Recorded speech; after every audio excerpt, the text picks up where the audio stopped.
माणसाचा शत्रू मराठी निबंध। आळस म्हणजे शरीराला आणि मनाला आलेली जड तत्वाची भावना। आळशी माणूस आपले काम पुढे ढकलत राहतो, संधी गमावतो आणि आयुष्यात यशापासून दूर राहतो। आळस हा माणसाचा शत्रू आहे हे वचन अगदी खरे आहे। जसे विष थोड्या थोड्या प्रमाणात घेतल्याने शरीर नष्ट होते, तसेच आळस हळूहळू माणसाच्या प्रगतीच्या वाटेवर अडथळा निर्माण करतो। आळस हा मनाचा आजार आहे। आळशी माणसाला कोणतेही काम करावेसे वाटत नाही। आज नको, उद्या बघू, संपली की वेळेवर, थोडा वेळ झोपूया, या वाक्यांमध्ये तू स्वतःला फसवत असतो। आळशी व्यक्ती सतत काम टाळण्याचे कारण शोधत राहते। काम पुढे ढकलण्याची सवय यशापासून दूर नेत असते। आळसामुळे माणूस आपल्या आयुष्यात मागे राहतो।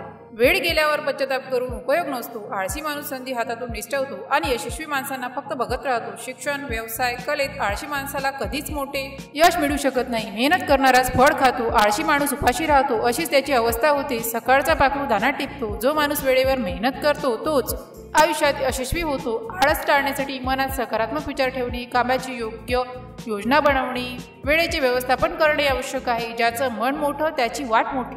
जो आळसावर मात करतो तोच समाजात उंच भरारी घेतो। आळशीपणावर उपाय म्हणून आपल्याला स्वतःमध्ये बदल घडवावा लागतो। वेळेचे महत्त्व समजून काम तत्काळ करणे, रोज व्यायाम करून शरीर सुदृढ ठेवणे, सकाळी लवकर उठण्याची सवय लावणे, या गोष्टी आळसावर विजय मिळवायला मदत करतात। आजचे काम उद्यावर टाकू नये ही सवय अंगीकारल्यास आळस माणसाच्या यशात आळस हा मोठा अडथळा ठरतो।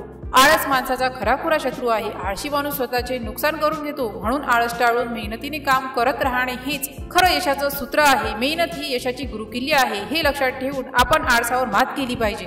जर या पोस्टशी संबंधित काही गोंधळ असेल किंवा आपल्याला अशा कोणत्याही विषयाची माहिती हवी असेल तर कृपया खालील दिलेल्या कमेंट बॉक्सद्वारे आपले प्रश्न आम्हाला विचारू शकता। या पोस्टशी संबंधित आणखीन काही प्रश्न असतील आपण आम्हाला ते देखील सांगू शकता की आम्ही त्या समस्या नक्कीच सोडवू।